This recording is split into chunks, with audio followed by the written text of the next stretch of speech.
Muy bien, jóvenes, ¿cómo están? Buenas tardes. Nuevamente acá encontrándonos para empezar nuestra clase, en este caso del curso de Química General. Vamos a continuar con el avance, que en este caso correspondería al tema de gases ideales. Obviamente, para conocer este capítulo y entenderlo mejor, debemos recordar algunos conceptos que previamente ya hemos visto en clases o sesiones anteriores. ¿Sí? Bueno, sin más que decir, vamos a empezar la clase del día de hoy. Voy a presentar mi pantalla, así que me dan un momento. Me indican más bien si todo se ve de manera conforme, por favor. Muy bien. ¿Se ve? Muy bien, Carlos. Gracias. Gracias por tu comentario.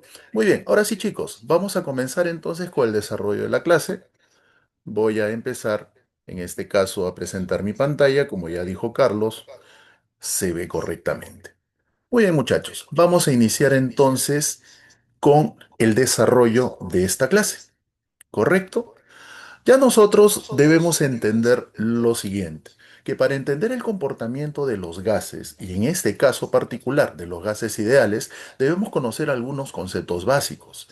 Pero debemos entender además que al terminar la clase, por eso tienes que estar muy atento, debemos justamente lograr aprender lo siguiente.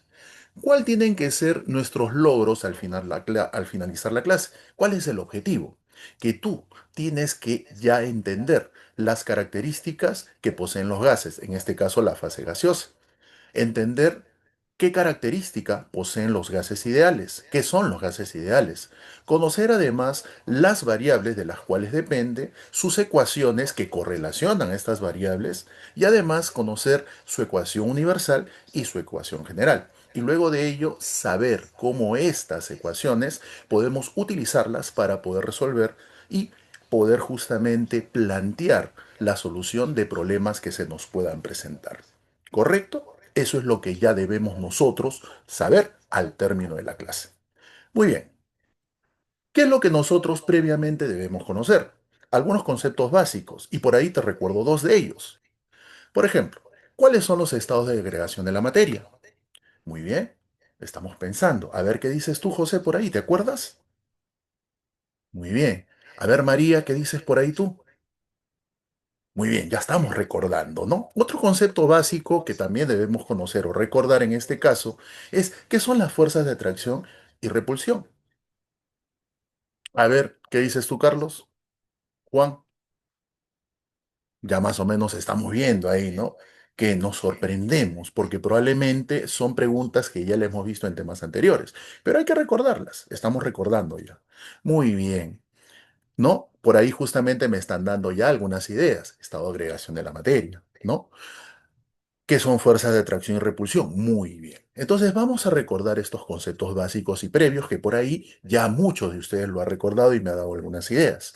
Por ejemplo, son los estados de agregación de la materia? Bueno, comúnmente nosotros sabemos que aquí en la Tierra se presentan tres, que en este caso son el estado sólido, líquido y gaseoso. Hay un cuarto estado que normalmente no se aprecia mucho en la Tierra, pero también existe. Es un estado altamente energético que se le conoce como el estado plasmático. ¿Correcto? Pero normalmente nosotros nos vamos a centrar en estudiar estos tres estados que normalmente se presentan justamente en nuestro quehacer diario, que son el estado sólido, líquido y gaseoso, ¿no? Ahora, ¿cómo es que un estado se diferencia de otro? Para ello justamente respondemos la otra pregunta. Es justamente entendiendo qué son las fuerzas de atracción y de repulsión molecular. Pues ya sabemos que estos estados se diferencian dependiendo de cuál de estas fuerzas sea mayor o menor, ¿no? Por ejemplo, cuando las fuerzas de atracción son mayores a las fuerzas de repulsión, obviamente predominan las fuerzas de atracción sobre las de repulsión, estaríamos hablando de la fase sólida. En cambio, cuando las fuerzas de atracción y repulsión son prácticamente iguales, estaríamos hablando del estado líquido. Pero cuando las fuerzas de repulsión son mayores que las de atracción, ahí es donde estamos hablando de la fase gaseosa, ¿no? Y mediante este GIF podemos justamente más o menos notar la diferencia que existe entre un estado y otro. Como ustedes pueden observar, en el estado sólido prácticamente las moléculas, los átomos, están prácticamente muy compenetrados porque esas fuerzas de atracción predominan ante la repulsión. En cambio, en el estado líquido, pues prácticamente están ahí, en una flexibilidad, debido a que la fuerza de atracción y repulsión prácticamente son iguales. En cambio, en la fase gaseosa, como tú te puedes dar cuenta, pues las moléculas o los átomos están muy separados. Y eso se debe a que acá predominan las fuerzas de repulsión respecto a las fuerzas de atracción. ¿Correcto? Muy bien, entonces ya habiendo recordado todo ello, ya podemos empezar a ver el tema que corresponde al día de hoy, que es gases. ¿Correcto? Pero la pregunta sería, profesor, ¿y por qué es importante estudiar los gases? Porque aunque tú no lo creas, se presenta en nuestra vida diaria muchas veces, y no solamente en nuestra vida diaria, en muchos otros aspectos de la vida, como es la industria. Por ejemplo, en nuestra vida diaria, nosotros sabemos que para poder respirar debemos utilizar ¿qué cosa? El oxígeno que está presente en el aire. Y nosotros sabemos que el aire es una mezcla de gases. En este caso, el oxígeno es uno de los componentes de esta mezcla que nosotros necesitamos para respirar. También comúnmente utilizamos ¿qué cosa? El gas, que en este caso, si es un gas combustible, como el gas licuado de petróleo, GLP, o puede ser también el gas propano, justamente nosotros lo utilizamos como combustible ¿para qué? Para poder cocer nuestros alimentos, ¿no? Y como ya habíamos mencionado anteriormente, también utilizamos el gas, que en este caso es una componente de uno de los gases que está presente en el aire, que es el oxígeno, para que nosotros podamos justamente respirar, ¿no? Y ya sabemos que cuando nosotros respiramos, lo que hacemos es inhalar oxígeno. Y cuando exhalamos, lo que hacemos es exhalar, ¿qué cosa? Dióxido de carbono, que también es otro gas. ¿Correcto? Entonces, eso es lo que nosotros debemos entender. El gas está presente en nuestra vida diaria. Por ejemplo, les hago un comentario, ¿no? Normalmente cuando nosotros utilizamos gas para cocinar, utilizamos el gas propano, ¿correcto? Vamos a suponer que tú estás cocinando o te estás de repente calentando agua para tomarte un cafecito y por ahí de repente te llamaron y cuando tú apagaste la cocina, creíste que había cerrado la llave o lo abriste, ¿no? O lo dejaste mal cerrado. Entonces te vas a dar cuenta que llega un momento, va a llegar a tu nariz, ¿no? A nuestra fosa nasal, un olor característico, ¿cierto? Entonces decimos hay una fuga de gas y eso es muy importante. ¿Por qué? Porque imagínate que no nos damos cuenta. Entonces podría ocurrir un accidente. Pero ¿a qué voy con esto? A que el gas propano tiene la característica de ser incoloro e inolor, es decir, no tiene color y tampoco tiene olor. No, profesor, usted me está engañando. ¿Cómo que no va a tener olor? Si yo cuando justamente usted me está poniendo ese ejemplo, yo lo puedo oler. Sí, pero lo que realmente nosotros estamos oliendo no es el gas propano. El gas propano es inodoro, o sea, no se puede oler, no tiene olor. Entonces, ¿cómo percibimos que efectivamente hay una fuga de gas propano? Porque justamente ahí le colocamos un aditivo, que es un mercaptano, que justamente es una sustancia, es un aditivo que justamente nos permite a nosotros identificar si hay alguna fuga de gas, porque justamente al mezclarse con el gas propano, recién nosotros podemos darnos cuenta si efectivamente hay o no hay una fuga de gas. Imagínate que no existiera este aditivo y simplemente trabajáramos con el gas propano que no se puede oler. Puede haber una fuga y yo no nos puedo dar cuenta. No nos podemos dar cuenta y eso puede traer como consecuencia, ¿qué cosa? Un accidente. ¿Correcto, muchachos? Por eso es importante conocer las características y propiedades que poseen los gases. Muy bien, dicho esto, vamos a ver los contenidos que justamente van a estar presentes o vamos a tocar en esta clase. Bueno, lo primero que vamos a hablar es un poquito de lo que es el estado gaseoso, luego de las variables, ¿no? De las cuales depende el comportamiento de un gas, que son variables de estado. Luego vamos a hablar de la teoría cinética molecular de los gases ideales, que justamente nos trata de explicar cómo es el comportamiento de un gas, ¿no? Cuáles son sus características, cómo es que se sigue un modelo para poderlo estudiar. Luego ya específicamente vamos a hablar de los gases ideales y luego sus respectivas aplicaciones. Muy bien, empezamos entonces con esto. ¿Qué es el estado gaseoso? Como ya hemos visto, es un estado de agregación de la materia donde predominan las fuerzas de repulsión ante las fuerzas de atracción.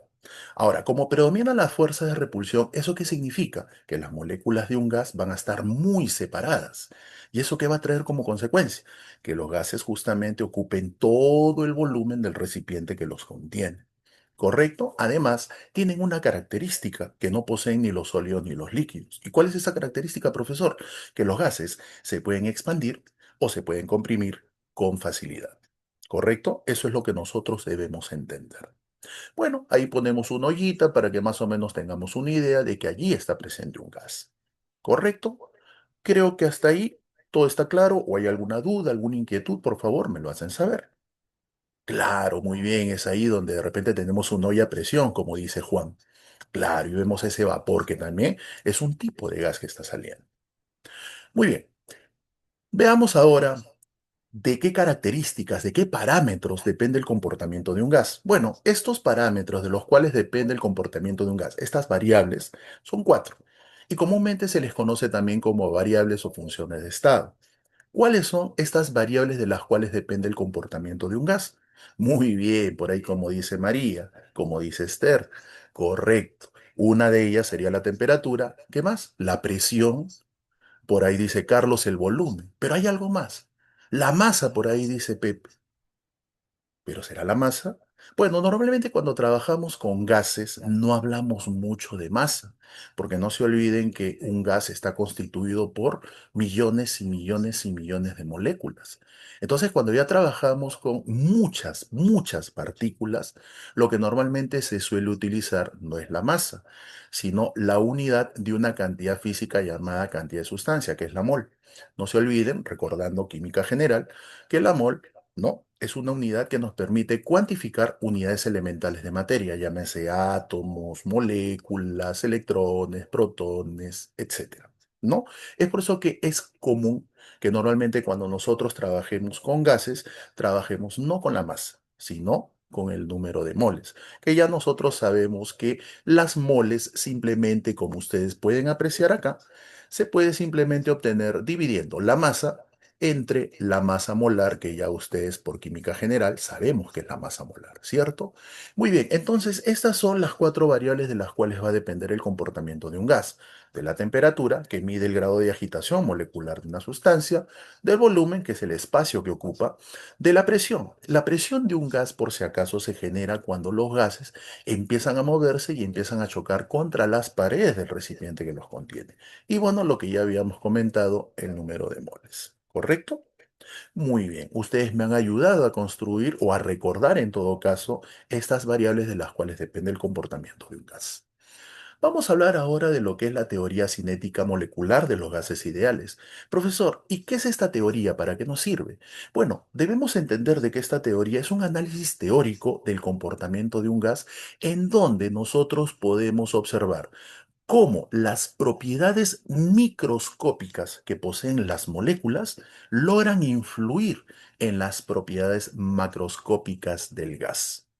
¿Correcto? Ahora, para plantear o establecer esta teoría, se hacen algunas suposiciones, se plantean algunas hipótesis, dentro de las cuales vamos a mencionar las más importantes.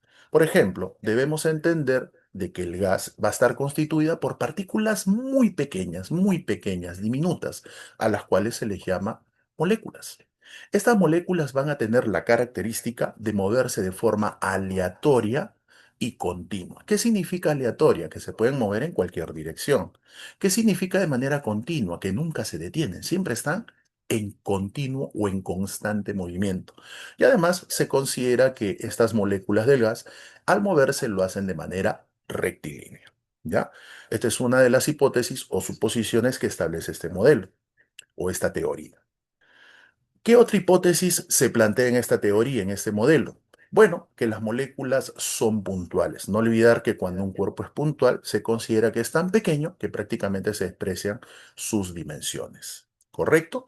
Su volumen es despreciable, obviamente, en comparación del volumen que ocupa toda esa masa de gas, todo ese gas. ¿Correcto? Entonces, las moléculas vamos a considerar que son partículas puntuales muy pequeñas donde prácticamente despreciamos su tamaño, su volumen. ¿Qué otra hipótesis tenemos que plantear? Bueno, que en este caso las colisiones que se producen entre las moléculas del gas y las paredes del recipiente que los contiene son de tipo elásticas. Profesor, ¿las moléculas del gas pueden chocar entre ellas? Bueno, dentro de lo que es el modelo se plantea que como las moléculas están muy separadas, pues prácticamente entre ellas no va a haber interacción, no va a haber colisión. Pero lo que sí va a ver es que éstas van a chocar contra las paredes del recipiente que las contiene. Y al chocar contra las paredes del recipiente que las contiene, se considera que esos choques son de tipo elástico. A ver, recordando, física general. Cuando un choque es elástico, sabemos que, ¿qué es lo que se conserva? Muy bien, la energía. Correcto. Profesor, ¿y por qué se plantea esa hipótesis? ¿Por qué consideramos que se conserva la energía? Es que yo te pregunto, si los choques no fueran elásticos, eso significa que las moléculas del gas en cada choque irían perdiendo energía. Y al ir perdiendo energía, ¿eso qué traería como consecuencia? Que se muevan cada vez más lentas y su temperatura empiece a disminuir, cosa que eso no ocurre. ¿Correcto? Por eso se considera dentro del modelo que estos choques que se generan entre las moléculas del gas y las paredes del recipiente que lo contiene son choques de tipo elástico. ¿Correcto hasta ahí? Muy bien.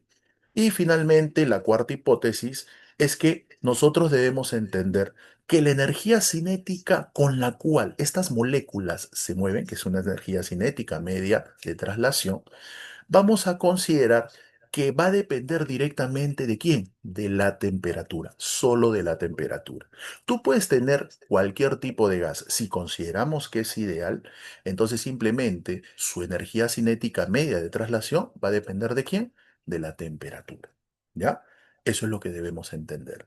Y bueno, dentro de lo que es el estudio de este modelo, de esta teoría, se llega a esta conclusión que es muy importante de cómo justamente nosotros podemos cuantificar esa energía cinética media de traslación, la cual obviamente tiene una demostración que ya obviamente previamente la vamos a luego colgar para que no perdamos mucho tiempo acá y entender que se llegue a esta conclusión. En física incluso creo que han visto esa demostración. Se calcula como 3 medios de K por T, donde T es la temperatura a la cual se encuentra el gas, temperatura absoluta, es decir, en grados Kelvin, y K es una constante conocida como la constante de Boltzmann. Bueno, la constante de Boltzmann tiene un valor, bueno, si ustedes recuerdan un poquito de física, es 1,38 por 10 a la menos 23, ¿correcto? Joule por grado Kelvin. Esa es su unidad. Muy bien. Entonces, ya habiendo conocido, ¿no?, algunas suposiciones, hipótesis de esta teoría y habiendo llegado a esta conclusión cuantitativa muy importante, vamos a hablar ahora de lo que es justamente el gas ideal. Correcto. Un gas ideal tiene la característica de encontrarse a elevadas temperaturas y bajas presiones. Profesor, ¿por qué elevadas temperaturas? Porque si está a elevadas temperaturas, correcto, es muy difícil o prácticamente no va a poder condensarse. ¿Qué es la condensación? No confundir condensación con licuación, no es lo mismo.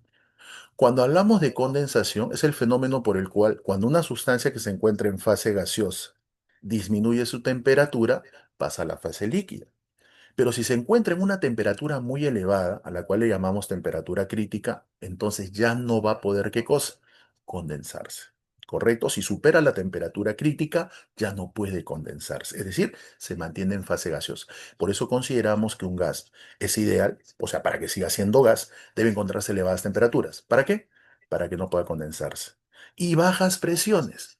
¿Por qué, profesor? Porque si se encuentra a bajas presiones, prácticamente el gas no va a poder licuarse. ¿Y qué es la licuación? La licuación es el fenómeno por el cual, cuando una sustancia se encuentra en fase gaseosa, al incrementarse la presión, puede pasar a la fase líquida. Muchas veces ahí confundimos, ¿no? Pensamos que licuación y condensación es lo mismo, pero no es lo mismo. ¿Ya? Ya hemos hecho la aclaración entonces. Muy bien. Entonces, por eso que se exige que para que un gas sea ideal, es decir, siga siendo gas, debe encontrarse elevadas temperaturas. ¿Para qué dijimos? Muy bien, para evitar que se condense. Y bajas presiones. ¿Para qué dijimos bajas presiones? Para evitar que se licúe. Correcto. Y de esa manera sigue siendo gas. Vamos a hablar ahora de la ecuación universal de los gases ideales. Bueno, esta ecuación universal a nosotros nos permite justamente poder relacionar estas variables de las cuales depende su comportamiento, ¿no? La famosa ecuación que ustedes ya conocen del pavo ratón. Como ustedes pueden observar, acá tenemos un recipiente que obviamente contiene un cierto gas, por lo tanto hay una cierta cantidad de moléculas, es decir, hay un cierto número de moles, ocupa un cierto volumen, se encuentra a una cierta presión y a una cierta temperatura. Entonces, podemos correlacionar a estas variables con esta ecuación, ¿no? PV igual a nRT, donde P es presión, U es volumen, T es temperatura, N el número de moles y R es la llamada constante universal de los gases ideales, que ya nosotros sabemos que el valor de R va a depender de las unidades en las cuales se encuentre la presión y el volumen. Por ejemplo, si la presión está en atmósferas y el volumen en litros, R toma el valor de 0,082. En cambio, si la presión está en milímetros de mercurio y el volumen en litros, en este caso toma el valor de 62,4. ¿Correcto? Muy bien. Entonces, esta es la ecuación universal de los gases ideales, ¿correcto? Que correlaciona a las variables de las cuales depende. Muy bien, ahora, el estado de un gas justamente va a depender de estas variables, es decir, si hay una temperatura, hay una presión, hay un volumen, efectivamente tiene una condición, ¿correcto? Es decir, el gas va a encontrarse en diferentes condiciones dependiendo de los valores que tomen sus respectivas variables. Pero nosotros vamos a estudiar una condición particular a la cual le vamos a llamar condición normal. ¿Cuándo decimos que un gas se encuentra a condiciones normales? Bueno, decimos que un gas se encuentra en condiciones normales cuando se encuentra una presión de una atmósfera, que es la presión normalmente que se encuentra, ¿no? A nivel del mar, la presión atmosférica, que es la presión con la cual usualmente se trabaja, pues, ¿no? A nivel de los laboratorios de manera aproximada. Presión a nivel del mar ya sabemos que es una atmósfera, ¿no? Entonces, cuando la presión del gas es de una atmósfera y además la temperatura es de 0 °C, o sea, 273 grados Kelvin aproximadamente. ¿Ya? Entonces, a esa condición donde cuando el gas se encuentra en una presión de una atmósfera y una temperatura de 0 °C se le llama condiciones normales. ¿Correcto? Entonces, lo que vamos a ver a continuación es qué volumen ocuparía en condiciones normales una mol de gas, es decir, cuando el número de moles sea 1. Entonces, simplemente acá lo que vamos a hacer es utilizar la ecuación universal de los gases ideales y reemplazar estos datos. ¿No? Si es el volumen que ocupa una mol, entonces simplemente estamos hablando de un volumen al cual le vamos a llamar volumen molar. El volumen molar justamente mide el volumen por cada mol de gas, ¿no? El volumen que ocupa el gas por cada mol, ¿correcto? Bueno, si nosotros reemplazamos y despejamos, tendríamos R por T sobre la presión. Y esto nos va a dar 22,4 litros. ¿Eso qué significa? Que un gas a condiciones normales, una mol de gas a condiciones normales, ocupa ese volumen de 22,4. Profe, y si fueran 100 moles, ya podemos hacer una regla de 3 y simplemente podemos obtener justamente el volumen que ocupa el gas. ¿Correcto? Entonces, si yo tengo un gas A, un gas B, un gas Y, siempre el volumen va a ser el mismo, es decir, el volumen molar, es decir, el volumen que ocupa una mol de un gas, va a ser siempre 22,4 litros, siempre y cuando se encuentre en condiciones normales, es decir, presión en una atmósfera, temperatura 0 grados Celsius o 273 grados Kelvin, ¿no? Por eso que acá estamos colocando, si tengo un mol de gas helio, un mol de gas hidrógeno o un mol de gas nitrógeno, en condiciones normales siempre ocuparán el mismo volumen. Muy bien, ahora vamos a hablar de la ecuación general de los gases ideales. Bueno, si nosotros cuando analizamos un gas consideramos que esa masa, esa cantidad de moléculas no varía, entonces es allí donde justamente obtenemos la ecuación general de un gas ideal, ¿no? Como tú te puedes dar cuenta, si yo este gas lo llevo de una condición, es decir, de una presión, de un volumen y una temperatura a otra condición, es decir, a otra presión, otro volumen y otra temperatura, manteniendo el número de moles constante, entonces yo puedo decir, utilizando la ecuación universal, que el número de moles, ¿no? En el caso inicial y en el caso final son iguales. A este proceso se le suele llamar proceso isomásico, por si acaso, ¿no? Porque la masa no varía, o el número de moles no varía, como quieras llamarlo. Entonces, como R es una constante, podemos cancelar y simplemente obtendríamos esto, ¿no? Que se conoce como la ecuación general de los gases ideales o también conocida como la ecuación del pavo triste, ¿correcto? Como ustedes de repente lo han conocido también. Muy bien, esas son las ecuaciones que nosotros debemos conocer.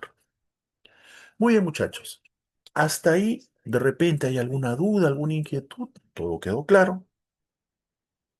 Muy bien. Entonces, si todo ha quedado claro y no hay ninguna inquietud, vamos a ver ahora las respectivas aplicaciones. Son problemas, obviamente, donde vamos a aplicar lo que hemos visto hace un momento. Por ejemplo, acá dice, el hexafluoruro de azufre es un gas incoloro e inodoro. Ya sabemos qué significa eso. No tiene color, no tiene olor. muy poco reactivo. Bueno, este es un gas que tiene esa característica. Lo que yo había mencionado era del gas propano, por si acaso. Este es otro gas que también tiene características similares. Dice, es un gas muy poco reactivo. Calcule la presión en atmósferas ejercida por 2 moles, ¿no? En un recipiente de acero de 6 litros de volumen a la temperatura de 70 grados Celsius. Bueno, como ustedes se pueden dar cuenta, acá simplemente estamos teniendo, ¿qué cosa? Datos generales para que nosotros, utilizando la ecuación universal de los gases ideales, podamos justamente determinar la presión que está ejerciendo.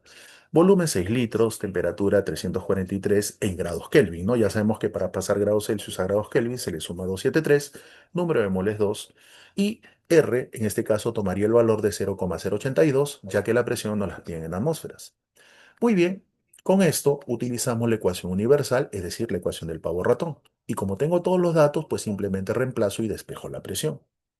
Bueno, como están en las unidades correctas, efectivamente esta presión me va a salir en atmósferas, ¿no? Y haciendo una aplicación directa, en este caso utilizando una calculadora, podemos obtener este resultado, ¿no? Que como tú te puedes dar cuenta es una aplicación de la ecuación universal de los gases ideales. Veamos otro ejemplo. Dice, el amoníaco gaseoso se emplea como refrigerante en el proceso de alimentos y la industria de almacenamiento. Calcule el volumen en litros ocupado por 3,4 gramos de amoníaco a una atmósfera y 0 grados. Muy bien. Una atmósfera y 0 grados. Profe, ¿condiciones normales? Claro, por supuesto que sí, Carlos. Efectivamente. Entonces, si yo ya sé por teoría que una mola de gas a condiciones normales ocupa un volumen de 22,4 litros, entonces yo lo que tengo que hacer acá es justamente determinar justamente cuáles son las moles que justamente están contenidas en esta masa de gas. ¿Correcto? Muy bien.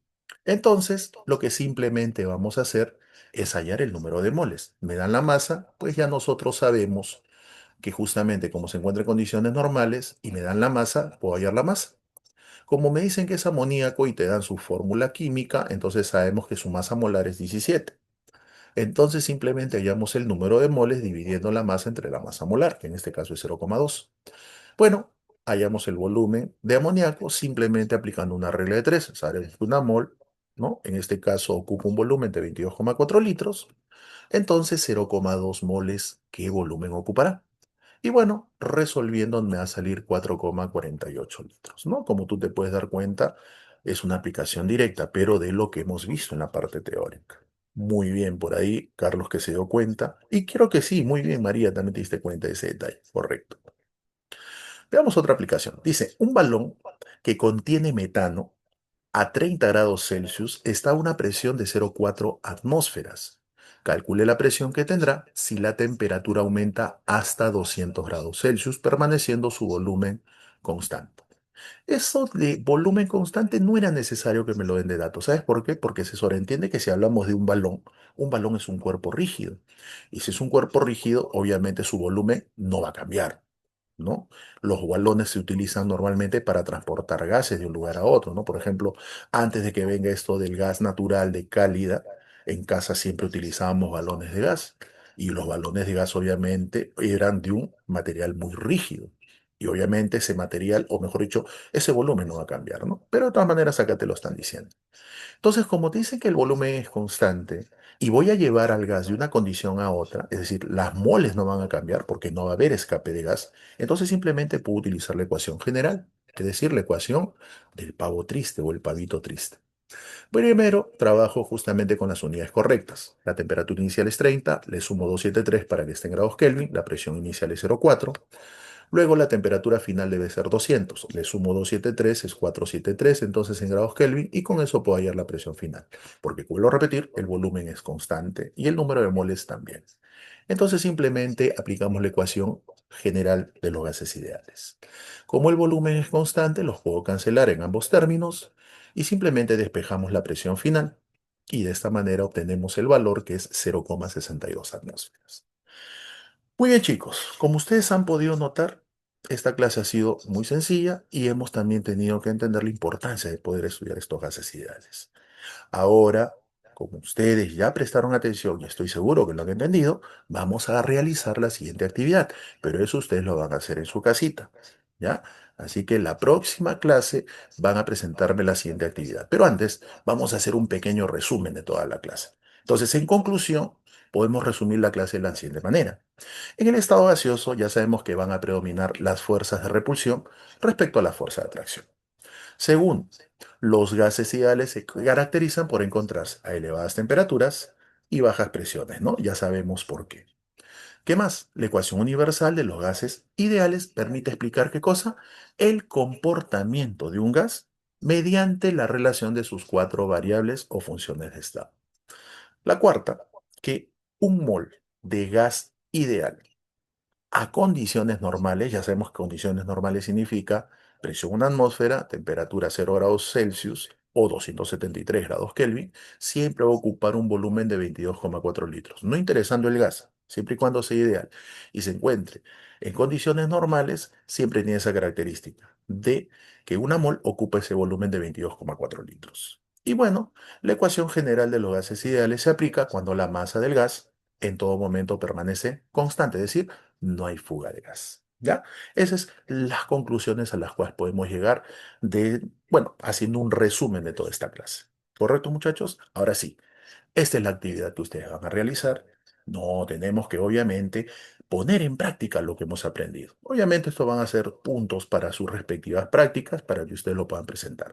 Pero eso sí me lo tienen que presentar mañana y como dice ahí la indicación, detallando los procedimientos que hemos seguido para su respectiva solución. ¿Correcto? Son problemas muy similares a los que hemos resuelto. Por ahí un poquito para pensar, pero igual es muy similar. ¿Correcto, muchachos? Muy bien, chicos. Les agradezco bastante por estar presente en la clase, por estar participando y sobre todo por haber enriquecido la clase con sus comentarios. Muy bien, muchachos. Bueno, acá están algunas referencias bibliográficas por si de repente quisieran revisar y profundizar más al respecto. ¿Correcto, chicos? Muy bien. Entonces, acá estaríamos terminando la clase. Vamos a dejar de presentar. Y bueno, como les decía, ya estaría quedando, en este caso pendiente, la actividad que me la tienen que presentar el día de mañana. ¿Correcto, chicos? Muy bien, muchachos. Entonces, ahí nos vamos a quedar. Cualquier duda, cualquier inquietud, me la hacen saber, ¿no? A través justamente de nuestro enlace que tenemos, en este caso, el grupo de WhatsApp, mediante el delegado me lo hacen saber para de repente aclarar alguna duda, pero si hubiese alguna inquietud. ¿Correcto, chicos? Si no es así, entonces para mañana estarían presentando el trabajo. Muy bien, muchachos, cuídense, estudien bastante y aportarse bien. Nos estamos viendo, chicos.